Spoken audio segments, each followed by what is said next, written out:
So recently I shot a video called 10 Things to Do Before You Become an Entrepreneur. And one of the points was learning how to research, because in the world of business, there's a lot of research you're going to have to do. Here's why: because the better you are at gaining the information to make a sound decision, minimizes risks, increases return, which is exactly what you want as a business owner, because it gives you a longer span to be in business. So today, I'm going to explain to you how I research. I've been researching for a very long time and eventually even get better at this game. But it's very, very important. By the way, there's 3 different reasons why people typically will do research. One of them will be for pure fun and entertainment. For instance, we're at a restaurant last night in Miami. It's 10:30 at night. All of a sudden, conversation comes up about the greatest basketball player of all time. No one's going to make money off this. That's for entertainment. That's just for talk.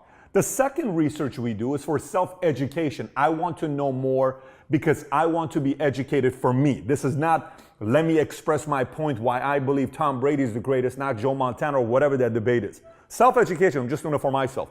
Number 3 reason why you and I will do research is we want to make a better decision. Marriage, business, whatever it is. Finances, we want to make a better decision. So know which levels of research there is out there. Having said that, let me get into how I process my own way of researching things. Number 1, choose the topic. What's the topic? Marriage. Buy real estate or rent a home. Politics, sports, whatever it is, move. When we wanted to move to Texas, that's our topic. We want to move to Texas. Why do we want to move to Texas? So that's the topic. Step number 2, what are you solving for? What are you solving for? For instance, I'll give you an idea what I mean by this. Let's just say you are thinking about real estate. Well, what are you solving for? Are you solving for income? You want to have long-term income, so you want to buy properties, so you have a lot of income for 20, 30 years from now because you own all these properties. Is it for flip, because you want to buy and sell and make short-term money? Is it equity? Is it partnership? Is it to go into business with somebody because you want to figure out a way to do other business with them long-term? What are you solving for? So that's the first question you got to ask yourself on that. What are you solving for sports? This is for kicks. Let's just say, let's figure out who's the greatest basketball player of all time. What are we solving for? Is it who had the longest lifespan that I can bring him in and he can be a face of my team for 20 years? Is it a person that I can count on last minute to take the shot who's got the killer instinct? Is it the guy that knows how to mess with the other guy's head to make him lose and this guy beats him? Is it a guy that can go out there and dominate a game and win it no matter what it is and have a great season or stats? What are we solving for, right? So, and then becomes relationships. Are you solving because you want to marry this girl? Are you solving because you want to date this girl? Are you solving because what do you want to do? So you're figuring out what you're solving for. Number 3 is go get as much data and stats as you can possibly get. I had a guy that was afraid of getting married. I said, why are you afraid of getting married? He says, everybody gets a divorce around me. Go get the data. What causes it? Why does this happen? Get the stats. Get some data. Last night, the whole thing about the greatest of all time. So step number 1, what's the topic? NBA's greatest player of all time. Number 2, what are we solving for? What player had the longevity that performed, won championships, et cetera, et cetera? Here's stats. Last night, typically people talk about Michael Jordan and LeBron James right now. The debate's coming up, and it used to be Kobe. It's no longer Kobe. But last night I pulled up Kareem Abdul-Jabbar. This guy was a 19-season All-Star. He shot free throws 72% as a guy that big. 72% free throw. His last 9 seasons, listen to this stat, his last 9 seasons, not one season did he play less than 70 games, which means he never got hurt. This guy averaged 16, 17 rebounds in his first 5, 6 years. Career, I think, is 11.9. Team point average, he was 26, 27 career, 6 MVPs, 6 championships. I mean, all these stats that comes up with that. So I'm gaining the stats, right? Real estate. If I'm wanting to buy, let me get the stats on, I want to buy a house in Austin. I want to buy commercial real estate in Austin. What is my returns between Houston and Austin? What is the stats here? What does the trend look like? What does the trajectory look like? Who's moving to the city? Which cities attracting more companies? Which cities attracting more headquarters? Which city has the middle America families? Just earlier today, Grant and I were talking. Grant Cardone and I were talking. I'm in Miami visiting him. He's got $500 million of real estate holdings. And he said he's going to Houston to go out there and invest in some properties. I said, what are you solving for? Middle America? He says, yes, my clientele is $1,200 a month rent. He's very specific on who he's looking for. He's solving for $1,200, so he's averaging out in this area. Middle America makes $55,000. I want to go into that market because these guys don't buy. They're going to rent, passive income for me, et cetera, right? So you're going to get as much stats as possible. Then next, once you get the stats, is I like to go and hear opposing views. And let me tell you what I mean by opposing views. What's opposing views? Let's go through the entertainment part. Somebody who's an absolute MJ fan and cannot stand LeBron. Somebody who's an absolute LeBron fan can't stand MJ. And somebody that's a Kareem fan, Magic fan, Kobe fan. I want to hear the different views on what they're saying. These are opinions. I want to hear a guy that absolutely doesn't believe in real estate investments, doesn't believe in it. He thinks you should rent. I want to hear his views. Why? I want to hear this guy that says you're the biggest dummy if you don't go out there and invest into property. Tell me why. If it's politics, I don't like, some people only watch CNN. Some people only watch Fox. Some people only watch MSNBC. Some people don't watch anything. Some people don't follow any of politics. But let's just say I want to figure out a better way to see an issue. I'll turn on one channel, we'll say, Donald Trump just made a historic, move when he went on his tour and he met no president in the history. And then I'll go on the other channel, CNN will say, this is by far the first time a president has made such a terrible decision to put the country at risk. I want to hear both, right? So I want to hear opposing views. Marriage, I want to talk to somebody who believes in marriage. I want to talk to somebody that doesn't believe in marriage. Faith, I want to talk to somebody that's a Christian, an atheist, a Scientologist. That's what I did back in 2002, 2003. I went to every single religion and I went to Scientology. All day I'm there for 12 hours asking questions. I went to Jehovah. I went to LDS Mormonism. I went to Judaism, Muslim, Christianity. I went to everything because I wanted to know. So I wanted opposing views on what this person thinks about this person, what that person thinks about this. And I went into the experts.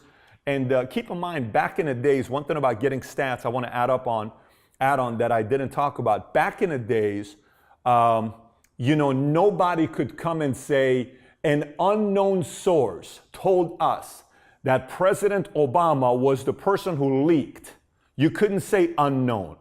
You had to have a confirmed person that said something. Nowadays, the media can use unknown for every single thing. So I can literally do a video right now and tell you an unknown source told me that Magic Johnson is running for president in 2020. I can say that. And I cannot get in trouble for it. And no one's going to say, hey, it's all right. And who must be his unknown source? I don't have to give that to you. Back in the days, you had to. When you are doing research and you're hearing views, I don't pay attention to the unknown. I want to know who knows. I want to know it's a credible source. I want to know who the name is of the person that believes in what is their credibility in the marketplace. What do they think about this? I want to know that. And by the way, on both sides. I remember being in California. I was invited to this very, very, very wealthy $3.9 billion man's house. It was in Malibu. And I went there, and it was a fascinating night because here was the Democratic presidential campaign manager for Clinton, Bill Clinton, and here was the Republican presidential campaign manager for Bush. Both of them won. Bush Jr., GW, and Bill Clinton.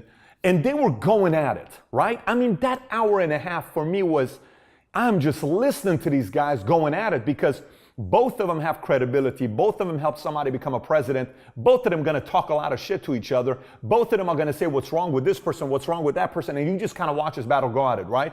You learn more in that than you do just somebody without any credibility because this guy's holding the other guy accountable. Number five. Once I do my research on whatever it is, we want to move to Texas. I'll go through it with you right now. Topic, moving to Texas instead of California. Number 2, what are we solving for? A good place for headquarters. Texas has the most Fortune 500 headquarters in America, tied with New York. California's number 3, but it's dropping off because more headquarters are leaving. Okay, so better headquarters. State taxes. Texas has no taxes. California's got 13.3, 9.3 to 13.3. Texas, 0 state taxes. What else are we solving for? Lifestyle for my employees that are working there will be better because they can save more money. I can pay them more. What else are we solving for? My family, good community. I'm a capitalist. I'm an entrepreneur. This is a good area. Why don't we do this? That was number 2, right? Then I'll go and get the facts. Let's get the facts. 13.3 taxes, all these stats. How many people are, for every one person from Texas that moves to California, 2 people from California are moving to Texas, according to Time magazine. So why is this happening? According to these stats, Texas offers more this, California offers more this. Then I got the stats. Once you get the stats, then I hear opposing views. I want to hear what people from Texas are saying about California. I want to know what people from California are saying about Texas, specifically with Governor Perry, who was the governor of Texas. And I want to hear what Governor Brown, is governor of California, saying about Texas. I want to know both views. Then from there, step number 5 is you go to somebody, 2 people close to you, that you value their opinion, and you present them your research. And you'll let them come back and say, well, I don't know about this, Pat, because the one thing you're not looking at is that. He's right. That makes sense. Oh, I think I agree with you, Pat, because look, John, what you're saying over this, because one of the things that I don't agree with you that I agree with Pat is the fact that this, but Pat, the one thing I don't think you're looking at is the long-term effects of this decision that you're making, because if the money can be put in another place, then once you have that, that's step number 5. Number 6 is come up with your own conclusion on what you believe the best decision is going to be made, and what you believe your best opinion will be on a move to Texas, on marriage or staying single, on buying or renting, on being a capitalist, a socialist or a communist, a Republican or a Democrat, on being an atheist or a Christian, or whatever it is that you want to be there, on LeBron, on Jordan, on Kobe or Kareem. Then you make that decision and face the worst case, best case. What's the worst case, best case? Best case, I believe this is the decision that I need to start buying properties because I'm going to have some income going long term. Worst case, it completely flops because the market tanks and I lose my income and I didn't make the best decision for myself. Okay, can you handle the worst case? Yes, then go. Best case, I think MJ is the greatest basketball player of all time. Worst case, LeBron wins 3 more championships than people say he's got 6, and he's been in the championship 2 different teams 4 times. No one's ever done that before. He's got all these stats. He's that. Maybe this is the way. Jordan got kicked out of, a first round 3 times. LeBron's never gone kicked out of first round. That's a pretty strong argument right there, right? I'm an MJ guy. I'm a Kobe guy. So this is what I believe in. I'm comfortable with this. And then you go take a stand for whatever you believe in, whatever you've done based on your research, knowing that you're still going to have opposition based on whatever decision you're making, but it makes sense to you. And by the way, what I just told you, some of you guys may say, Pat, this makes no sense with career or business. I mean, you talk sports and all this other stuff. Go career. In 1999, I'm working at Valley Total Fitness. I knew that the way to go was to learn sales. Then I knew I had to learn how to manage salespeople. Then I knew I had to be an entrepreneur. And then I knew I had to learn how to treat my business as a CEO, because if I don't, I'm going to flop. I knew that. So once I knew I was going to be in sales, then I had to ask myself, what industry?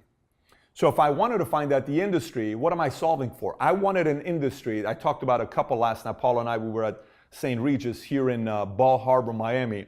We're staying at a $12 million penthouse here, view of the Miami Beach here. We're having a good time, and we were here for a couple different business meetings. But last night I'm telling this guy, we're talking, and one of the things I was telling him, what was I just talking about right now, Paul? I was talking about I was talking to a couple, but the point I was making is, what point was I making? Yeah, industry. So I was talking to the guy, and I said, for me, what am I solving for with an industry? So in 99, I wanted an industry where I could have a life and I can go do whatever I want with my life and have my kids here, and my kids can come to the business, and I want to have a good family. I want to be able to do those things. I want to be very wealthy. I want to have money. I want an income that's going to pay me for the rest of my life.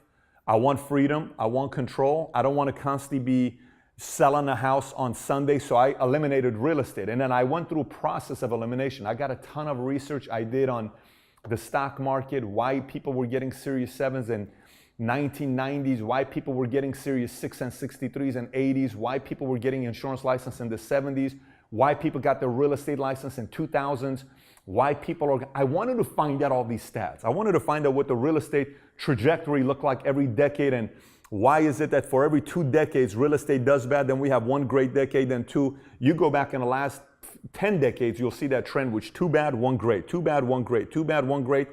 And we just had a great decade in the 2000s. That means we may have 2 more bad decades in 2010s and 2020s, and 2030 becomes an explosive decade in real estate. I just started doing these research to get the numbers, and I made a decision to go into this. So the system I'm covering with you, the 6 steps: choose a topic. Number 2, what are you solving for? Number 3, get stats from credible sources.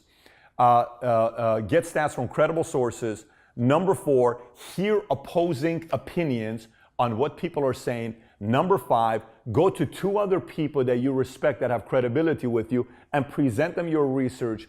And number 6, come up with your own conclusion on what you believe in and be prepared to know the worst case and the best case of you moving forward with the decision that you have made, and then see how that works out for you. That is the process I've used all these years for research. Some people may say, what sources do you use? Internet, Google, all this other stuff. I mean, again, that's the credible sources. When I hire people, I look at their social media, I look at their LinkedIn, I look at their Facebook. The higher the level is, the more research I'm trying to do. We're calling references. We do a background check because I want my odds in my favor. I have 2 other people that interview with them before we make a decision to bring them on board. We ask specific questions that I may bring, another person may bring. We may give them a challenge before we hire them, because that process has worked for us. And you got to also learn how to research on people. But every single thing you do, if the importance of the decision is high, requires more research. If the importance of the decision is low, it requires less research to make that decision. So I hope today you kind of got a chance to get into my mind and see how I process issues when we're researching a topic. And hopefully these 6 steps can help you as well when it comes down to doing research on anything in your life, business or personal life. And so if you have any questions about today's episode, make sure to comment on the bottom. If you haven't watched a video that I did called 10 Things You Need to Do Before You Become an Entrepreneur, Paul, why don't we put the thumbnail of it so you know what it looks like? The link will be on the bottom as well. I highly recommend you going and watching that video so you understand what gave birth to today's video. So if you have any questions, thoughts, comment on the bottom. If you have not subscribed to this channel, click here to subscribe. And you can join the notification squad by clicking on this alert button and being one of the first to receive the videos once the videos are uploaded on Valuetainment. Take care, everybody. Bye-bye.